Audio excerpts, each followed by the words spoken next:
ನಾವು ಸಮ್ಮೇಳನದ ಬಗ್ಗೆ ಜಾತ್ರೆ ಇತ್ಯಾದಿ ಟೀಕೆ ಮಾಡ್ತೀವಿ. ಆದರೆ ಪುತಿನ್ ಅವರು ಯಾವಾಗಲೂ ಹೇಳೋರು ಉತ್ಸವನು ನಮಗೆ ಬೇಕು ಅಂತ ಹೇಳಿ.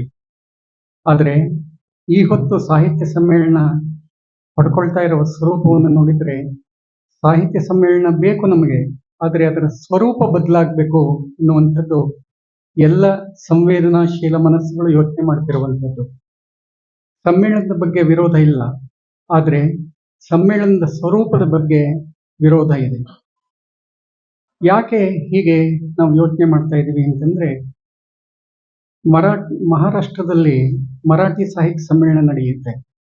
ಅಲ್ಲಿ ವೇದಿಕೆ ಮೇಲೆ ಸಾಹಿತಿಗಳನ್ನು ಬಿಟ್ಟು ಮತ್ತೆ ಯಾರೂ ಇರೋದಿಲ್ಲ. ಮುಖ್ಯವಾಗಿ ಗಮನಿಸಬೇಕಾದ ಸಂಗತಿ ಇದು.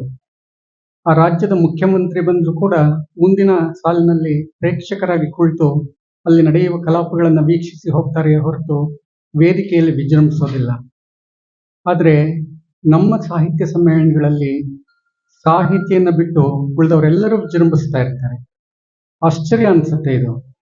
ಇದು ಸಾಹಿತ್ಯ ಸಮ್ಮೇಳನ. ಇಲ್ಲಿ ಸಾಹಿತ್ಯಕ್ಕೆ ಪ್ರಾಶಸ್ತ್ಯ ಇರಬೇಕೇ ಹೊರತು ಉಳಿದಿದ್ದೆಲ್ಲ ಅದಕ್ಕೆ ಪೂರಕವಾಗಿರಬೇಕು.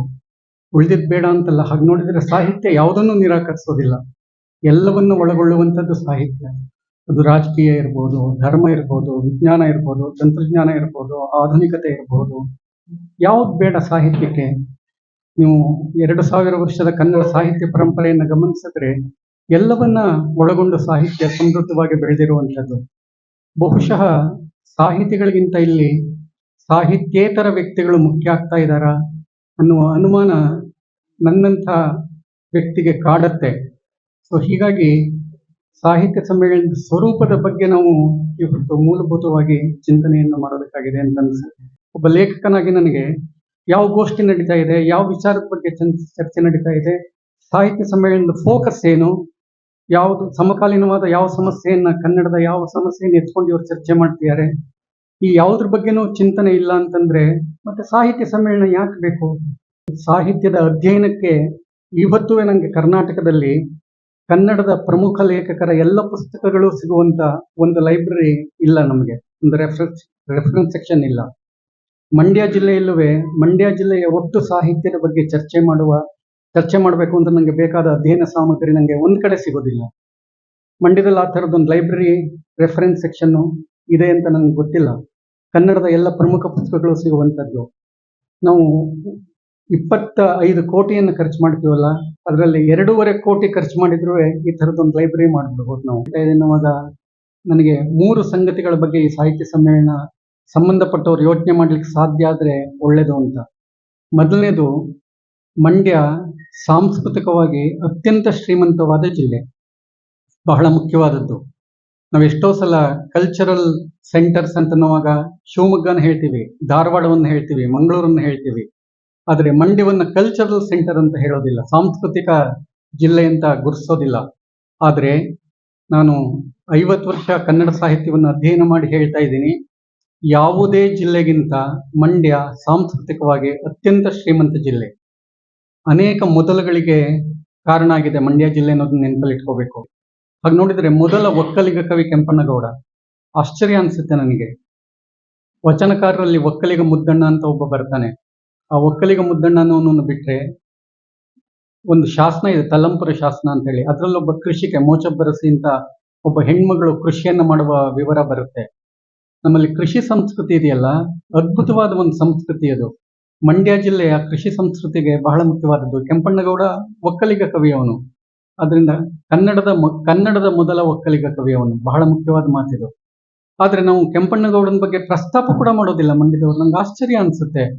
ಅದರಿಂದ ಹೆಸರೇ ಗೊತ್ತಿಲ್ಲ ಕೆಂಪಣ್ಣಗೌಡಂದು ಅನ್ನುವ ನೆಲೆಯಲ್ಲಿ ನಾವು ಇರ್ತೀವಿ. ಅಂದ್ರೆ ನಮ್ಮ ಸಂಪತ್ತಿದೆಯಲ್ಲ, ನಿಧಿ ಇದೆಯಲ್ಲ, ಎಲ್ಲೋ ಭೂಮಿಯಲ್ಲಿ ಹುದುಗಿ ಹೋಗಿದೆ ಅದು. ಈ ಸಮ್ಮೇಳನದಲ್ಲಾದ್ರೂ ರಾಷ್ಟ್ರ ಮಟ್ಟದಲ್ಲಿ ಮಂಡ್ಯ ಜಿಲ್ಲೆಯ ಈ ಸಂಸ್ಕೃತಿಯನ್ನು ನಾವು ಬಿಂಬಿಸದೆ ಹೋಗ್ಬಿಟ್ರೆ ಅದು ಅನ್ಯಾಯ ಅಂತ ನಂಗೆ ಅನ್ಸುತ್ತೆ. ಸಾಹಿತ್ಯ ಸಮ್ಮೇಳನದ ಉದ್ದೇಶನೇ ಏನು ಅಂತಂದ್ರೆ, ಯಾವ ಜಿಲ್ಲೆಯಲ್ಲಿ ಸಾಹಿತ್ಯ ಸಮ್ಮೇಳನ ನಡೆಯುತ್ತೋ ಆ ಜಿಲ್ಲೆಯನ್ನ ಕೇಂದ್ರವಾಗಿಟ್ಕೊಂಡು ಒಟ್ಟು ಕನ್ನಡ ಸಾಹಿತ್ಯವನ್ನ ಚರ್ಚೆ ಮಾಡಬೇಕು. ನಾಡಿನ ಎಲ್ಲರೂ ಇಲ್ಲಿ ಬರ್ತಾರೆ ಅನ್ನುವಾಗ ಜಿಲ್ಲಾ ಸಾಹಿತ್ಯ ಸಮ್ಮೇಳನ ಬೇರೆ. ಜಿಲ್ಲಾ ಸಾಹಿತ್ಯ ಸಮ್ಮೇಳನ ಆ ಜಿಲ್ಲೆಗೆ ಸಂಬಂಧಪಟ್ಟ ಹಾಗೆ ನಾವು ಚರ್ಚೆ ಮಾಡ್ತಿರ್ತೀವಿ. ಆದ್ರೆ ರಾಜ್ಯ ಮಟ್ಟದ ಸಮ್ಮೇಳನ ಅನ್ನುವಾಗ ಜಿಲ್ಲೆಯನ್ನ ಕೇಂದ್ರವಾಗಿಟ್ಕೊಂಡು ರಾಜ್ಯ ಮಟ್ಟದಲ್ಲಿ ಚರ್ಚೆ ಆಗ್ಬೇಕದು. ಹೀಗಾಗಿ ಒಂದು ಹಂತದಲ್ಲಿ ಈ ಸಮ್ಮೇಳನ ಮಂಡ್ಯ ಜಿಲ್ಲೆಯ ಸಾಂಸ್ಕೃತಿಕ ಸಂಪತ್ತನ್ನ ಬಿಂಬಿಸುವ ಹಾಗೆ ಯೋಚನೆ ಮಾಡಬೇಕು. ನಾನು ಹೇಳೋದು, ಎಲ್ಲೋ ವಿದೇಶದಿಂದನೋ ಮತ್ತೊಂದು ಕಡೆಯಿಂದನೋ ನಾವು 500 ಜನ ಕರ್ಕೊಂಡ್ ಬರ್ತೀವಿ. ನಾನು ಸಾಹಿತ್ಯ ಪರಿಷತ್ನ ಅಧ್ಯಕ್ಷರಲ್ಲಿ ಒಂದು ಮನವಿಯಿಂದ ಮಾಡ್ಕೊಳ್ತೀನಿ. ಕನ್ನಡದ ಎಲ್ಲ ಪ್ರಮುಖ ಲೇಖಕರು ಸಮ್ಮೇಳನಕ್ಕೆ ಬರೋ ಹಾಗೆ ಆಹ್ವಾನಿಸಿ. ವೇದಿಕೆ ಮೇಲೆ ಇರಬೇಕಾಗಿಲ್ಲ, ಅವರು ಗೆಸ್ಟ್ ಆಗಿ ನಾವೆಲ್ಲರನ್ನು ಕರೆಯೋಕ್ಕಾಗೋದಿಲ್ಲ. ವಿಶೇಷ ಆಹ್ವಾನಿತರು ಅಂತ ಕರೆದು ಅವ್ರಿಗೊಂದು ಗೌರವದ ಸ್ಥಾನವನ್ನು ನೀಡಿ ಸಮ್ಮೇಳನದಲ್ಲಿ ಪಾಲ್ಗೊಳ್ಳೋ ಹಾಗೆ ಮಾಡಿ.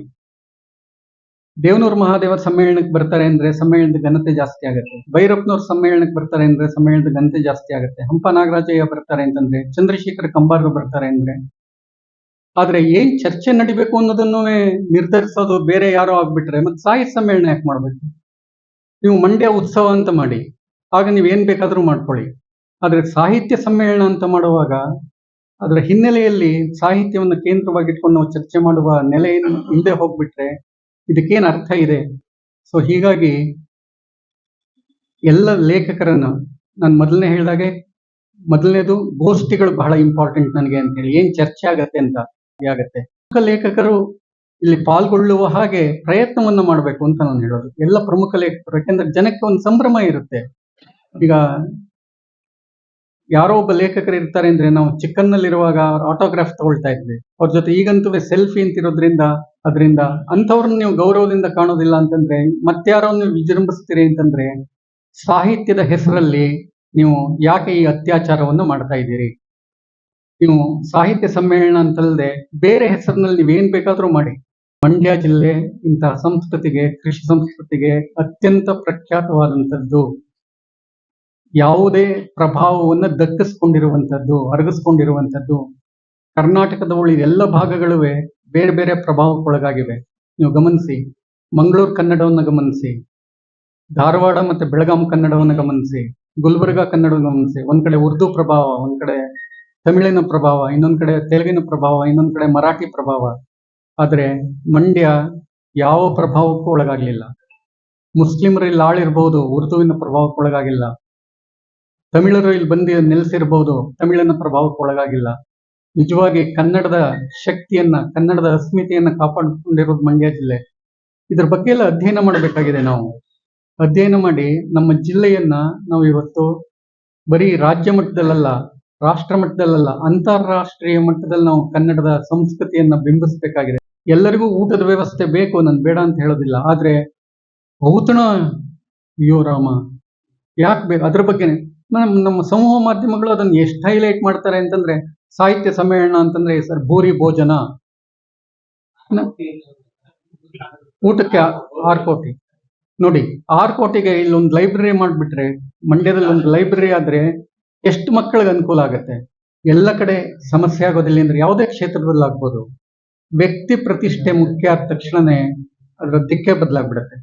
ಬಹುಶಃ ಇಲ್ಲಿ ನಡೀತಾ ಇರುವಂತ ಚರ್ಚೆ ಎಲ್ಲ ವ್ಯಕ್ತಿ ಪ್ರತಿಷ್ಠೆಯ ಚರ್ಚೆ ಅಂತ ನಂಗೆ ಅನಿಸ್ತಾ ಇದೆ. ಅದೇ ಈಗ ನಾನು ಒಬ್ಬ ಲೇಖಕನಾಗಿ 40 ವರ್ಷ ಸಾಹಿತ್ಯದಲ್ಲಿ ಕೆಲಸ ಮಾಡಿ, ಅಧ್ಯಯನ ಮಾಡಿ, ಎಲ್ಲ ಮಾಡಿ ನಾನು ಹೇಳ್ತಾ ಇದ್ದೀನಲ್ಲ, ಸಾಹಿತ್ಯ ಸಮ್ಮೇಳನದಲ್ಲಿ ಸಾಹಿತ್ಯ ಕೇಂದ್ರಿತವಾಗಿ ಎಲ್ಲ ಚರ್ಚೆಯೂ ನಡಿಬೇಕು.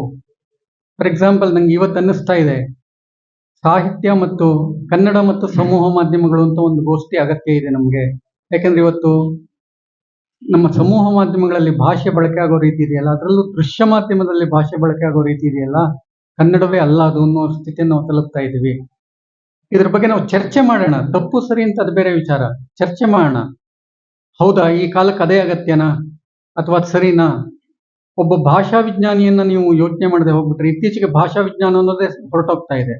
ಎಲ್ಲ ಕಾಲಕ್ಕೂ ಪ್ರಬಲವಾದ ಶಕ್ತಿಗಳು ಎದ್ದಿರುತ್ತೆ. ಒಂದು ರಾಜಕೀಯ, ಇನ್ನೊಂದು ಧರ್ಮ. ಇವೆರಡು ಅತ್ಯಂತ ಪ್ರಬಲವಾದ ಶಕ್ತಿಗಳು, ಇವೆರಡು ಅಧಿಕಾರ ಕೇಂದ್ರಗಳು. ಸೊ ಹೀಗಾಗಿ ಇವ್ರು ಯಾವಾಗ್ಲೂ ಸಮಾಜದ ಮೇಲೆ ಹಿಡಿತವನ್ನು ಸಾಧಿಸಲಿಕ್ಕೆ ಪ್ರಯತ್ನ ಪಡ್ತಿರ್ತಾರೆ. ಇವತ್ತು ಇವರಿಬ್ರು ಏನ್ ಮಾಡ್ತಿದ್ದಾರೆ ಅಂತಂದ್ರೆ, ರಾಜಕಾರಣ, ಧರ್ಮ ಎರಡುವೆ ಸಾಹಿತ್ಯದ ಮೇಲೂ ಹಿಡಿತವನ್ನು ಸಾಧಿಸಲಿಕ್ಕೆ ಪ್ರಯತ್ನ ಪಡ್ತಿದ್ದಾರೆ. ಸ್ವಾಯತ್ತ ಪ್ರಜ್ಞೆಯನ್ನು ಸ್ವತಂತ್ರವಾಗಿ, ಅಧೀನರಾಗಿ ಯೋಚನೆ ಮಾಡೋದಲ್ಲ, ಸ್ವತಂತ್ರವಾಗಿ ಯೋಚನೆ ಮಾಡಬೇಕು. ಇವತ್ತು ನಾನು ರಾಜಕಾರಣ ಆಗ್ಬೋದು, ಧರ್ಮ ಆಗ್ಬೋದು, ಅದ್ರ ಬಗ್ಗೆ ನನಗನ್ಸಿದ್ದನ್ನು ಹೇಳುವ ಶಕ್ತಿಯನ್ನು ನಾನು ಪಡ್ಕೋಬೇಕು. ಬಹಳ ಇಂಪಾರ್ಟೆಂಟ್. ನಾನು ಸಮಾಜದ ಪ್ರತಿನಿಧಿಯಾಗಿ ಮಾತನಾಡ್ಬೇಕು. ನಾನು ಪರಿಷತ್ ಸಾಹಿತಿಗಳಲ್ಲದವರು ಸಾಹಿತ್ಯ ಪರಿಷತ್ತಿನ ನೇತೃತ್ವವನ್ನು ವಹಿಸ್ತಾ ಇದ್ದಾರೆ. ಇತ್ತೀಚೆಗೆ ಮೊದಲೆಲ್ಲ ಸಾಹಿತ್ಯ ಪರಿಷತ್ತಿನ ನೇತೃತ್ವ ಅಂದ್ರೆ ಸಾಹಿತಿಗಳಾಗಿರ್ತಾ ಇದ್ರು. ಸಾಹಿತ್ಯ ಕ್ಷೇತ್ರದಲ್ಲಿ ಕೆಲಸ ಮಾಡಿದವರು ಆಗ್ತಾ ಇದ್ರು. ಅವರಿಗೆ ಸಾಹಿತಿಗಳ ನಿಕಟ ಒಡನಾಟ ಇತ್ತು, ಸಾಹಿತ್ಯದ ಅಧ್ಯಯನ ಇತ್ತು. ಇವತ್ತು ಯಾಕೆ ಇಷ್ಟೆಲ್ಲ ಚರ್ಚೆ ಬರ್ತಾ ಇದೆ ಅಂತಂದ್ರೆ, ಯಾಕೆ ಹೀಗಾಗ್ತಾ ಇದೆ ಅಂತಂದ್ರೆ, ಸಾಹಿತ್ಯ ಪರಿಷತ್ತು ಒಂದು ಅಧಿಕಾರದ ಕೇಂದ್ರ ಆಗ್ತಿದೆಯಾ? ಸಾಹಿತ್ಯೇತರ ವ್ಯಕ್ತಿಗಳು ಅಲ್ಲಿ ಬಂದು ಕೂತ್ಕೊಳ್ಳೋಕೆ ಪ್ರಯತ್ನ ಪಡ್ತಾ ಇದ್ದಾರಾ? ಅಂದ್ರೆ ಇವತ್ತು ನಮ್ಮ ಪರಿಕಲ್ಪನೆಗಳೇ ಬದಲಾಗ್ಬಿಟ್ಟಿವೆ. ಅಧಿಕಾರ ಇರೋದು ಯಾಕೆಂದ್ರೆ ಹಣ ಮಾಡೋಕೆ ಅಂತ ಆಗ್ಬಿಟ್ರೆ ನಾವೆಲ್ಲಿ ಹೋಗ್ಬೇಕು? ಇವತ್ತು ನೋಡಿ, ಕೋಟ್ಯಾಂತರ ರೂಪಾಯಿ ಲೂಟಿ ಅಂತಂದ್ರೆ ಏನ್ ಏನ್ ಏನ್ ಅರ್ಥ ಇದಕ್ಕೆ? ಸೊ ಇಂಥ ಹೊತ್ತಲ್ಲಿ ನಾವಿದೀವಿ. ಆದ್ರಿಂದ ಇದು ಎಲ್ಲ ಕಡೆ ಇದು ವ್ಯಾಪಿಸಿದೆ. ಇದು ಕ್ಯಾನ್ಸರ್ ರೀತಿ ಇಡೀ ಸಮಾಜವನ್ನು ಆಕ್ರಮಿಸ್ತಾ ಇದೆ. ಇದ್ರ ಬಗ್ಗೆ ಸಣ್ಣದಾಗಿಯಾದ್ರೂ ನಾವು ದನಿ ಎತ್ತುವ ಅಗತ್ಯ ಇದೆ. ಜಗದೀಶ್ ಕೊಪ್ಪ ಒಬ್ಬ ಚಿಂತಕ, ಸಾಕಷ್ಟು ಕೆಲಸ ಮಾಡಿದ್ದಾರೆ. ಸಾಹಿತ್ಯದಲ್ಲಿ ಗಂಭೀರವಾಗಿ ಯೋಚನೆ ಮಾಡುವ ಒಬ್ಬ ಮುಖ್ಯ ವ್ಯಕ್ತಿ. ಅದರಿಂದ ಪರಿಷತ್ ಯಾಕೆ ಹಾಗಾದ್ರೆ ನೀವು ಪ್ರಶ್ನೆ ಮಾಡಬಾರ್ದಾ? 7 ಕೋಟಿ ಹಾಗಾದ್ರೆ ಮೆಂಬರ್ಶಿಪ್ ಎಷ್ಟಿದೆ? ಸಾಹಿತ್ಯ ಪರಿಷತ್ತಲ್ಲಿ ನಾನು ಇದ್ದವನು. ಎಷ್ಟು ಮೆಂಬರ್ಶಿಪ್ ಇರೋದು? ಈಗ ನಿಜವಾಗಿ ಹೇಳ್ತೀನಿ, ಮೆಂಬರ್ಶಿಪ್ ಯಾಕೆ ಆಗ್ತಾ ಇದೆ ಜಾಸ್ತಿ ಅಂತಂದ್ರೆ ಎಲೆಕ್ಷನ್ ಕಾರಣಕ್ಕಾಗಿ ಮೆಂಬರ್ಶಿಪ್ ಆಗ್ತಾ ಇದ್ದಾರೆ. ನಾವ್ ಇದೆಲ್ಲ ಮಾತಾಡಬಾರ್ದಷ್ಟೇ. ಯಾರು ಮಾಡಿಸ್ತಾ ಇರೋರು ಮೆಂಬರ್ಸ್ನೆಲ್ಲ? ಯಾವ ವಿಚಾರವೂ ಚರ್ಚೆಗೆ ಅರ್ಹವಾದದ್ದೇನೆ. ಈಗ ನೀವು ರಾಮಾಯಣದ ಬಗ್ಗೆ ಮಾತನಾಡ್ತೀನಿ, ಇವಾಗ ರಾಮನ ಬಗ್ಗೆ ಮಾತ್ರ ಮಾತಾಡ್ತೀನಿ, ರಾವಣನ ಬಗ್ಗೆ ನಾವು ಮಾತಾಡಲ್ಲ ಅಂದ್ರೆ ನಮ್ಮಲ್ಲಿ ಕೆಲವರಿಂದ ಕಲಿಬೇಕಾದ್ದು ಇರುತ್ತೆ, ಕಲಿಬಾರದ್ದು ಇರುತ್ತೆ. ನೀವು ಗಾಂಧಿ ಬಗ್ಗೆ ಚಿಂತನೆ ಮಾಡೋ ಹಾಗೇನೆ ಹಿಟ್ಲರ್ ಬಗ್ಗೆನೂ ಚಿಂತನೆ ಮಾಡ್ಬೇಕ್ರಿ. ಯಾವುದನ್ನಾದ್ರೂ ಸೇರಿಸ್ಬೋದು, ಖಂಡಿತ. ಸಾಹಿತ್ಯ ಅನ್ನುವಾಗ ಯಾವುದನ್ನು ಒಳಗೊಳ್ಳದೆ ಇಲ್ವೇ ಇಲ್ಲ. ಸಾಹಿತ್ಯ ಎಲ್ಲದ್ರ ಬಗ್ಗೆನೂ ಚರ್ಚೆ ಆಗ್ತದೆ.